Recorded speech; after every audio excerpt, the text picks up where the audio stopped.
So we're here in Hobbister Moor. How big is the actual moor that we own? We actually own 2,000 acres out here, Gerry, right the way as far as the eye can see, but we only cut a very small proportion of that 2,000 acres.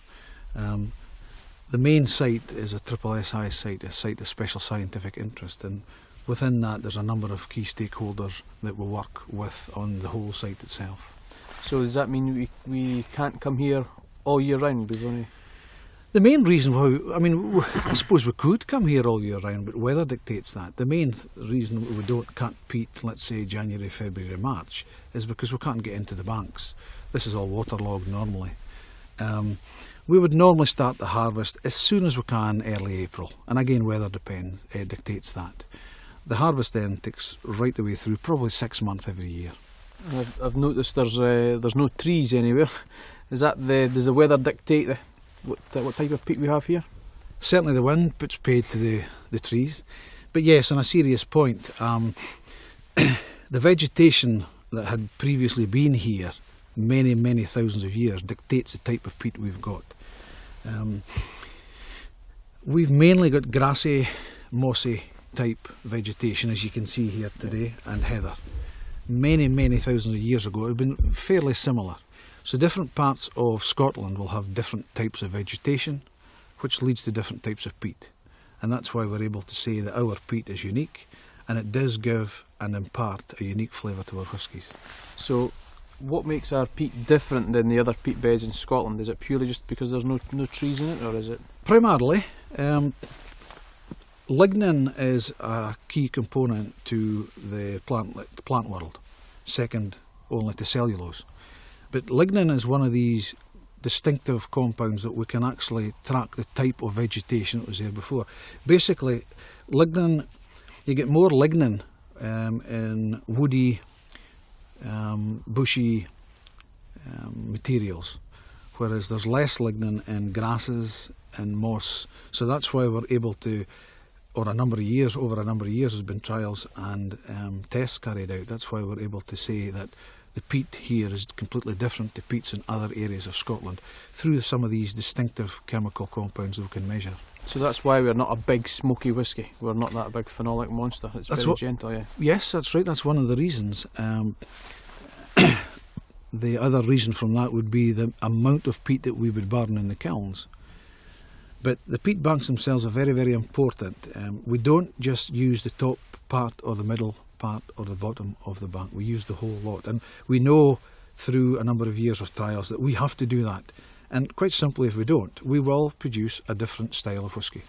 So how many tonnes of peat do we use a year at Highland Park? We are consented to cut maximum 300 tonnes every year.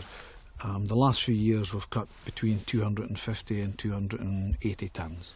So once we cut the peat here, we can't just use it straight away, can we? Because it's obviously too wet. So how long do we leave it? Again, it's very weather dependent, Gerry. Very briefly, we cut the top layer off, which is the vegetation and some of the rootlet, and we set that aside. And at the very end of the cutting process, the last thing we do is we put that top vegetation back down so it grows again. We then cut the bank and set it aside, and the drying process starts there, and we're trying to create a crust on the peat. And once we've created a crust on the peat, we then raise the peat so that the other side of the peat that hasn't been exposed to the air dries and creates a crust there, and only then we'll take it into the distillery. And that can take anything 2, 3, 4 months, very weather dependent. So if we cut just under 300 tonnes a year, and we own 2,000 acres of land, I suppose at some point it'll run out. Do you know when that will be? It certainly wouldn't be in my time. We have carried out studies over the last 10 years, and we've got in a region of 300 years worth of peat. But yes, this particular bank's potentially run out, but there's an awful lot away over the hill there that'll see us for many years in advance. And at the end of that, I suppose, will be the most northerly unsmoked whisky. We've possibly, certainly with this banks here, but I must emphasise, 2,000 acres of peat runs into many hundreds of years. We have got to cut particular areas of peat, there's no question about that, and we've got a 20-year consent to do that. But as we approach the end of the 20 years, we will be considering other banks. Once we use the peat from some banks here, we'll then open up other banks in the area. So it's a very much a long-term management plan for the restoration and conservation of the peat hill. And do the people of Orkney themselves, do they still cut peat? Do they come here and cut peat, or do they have...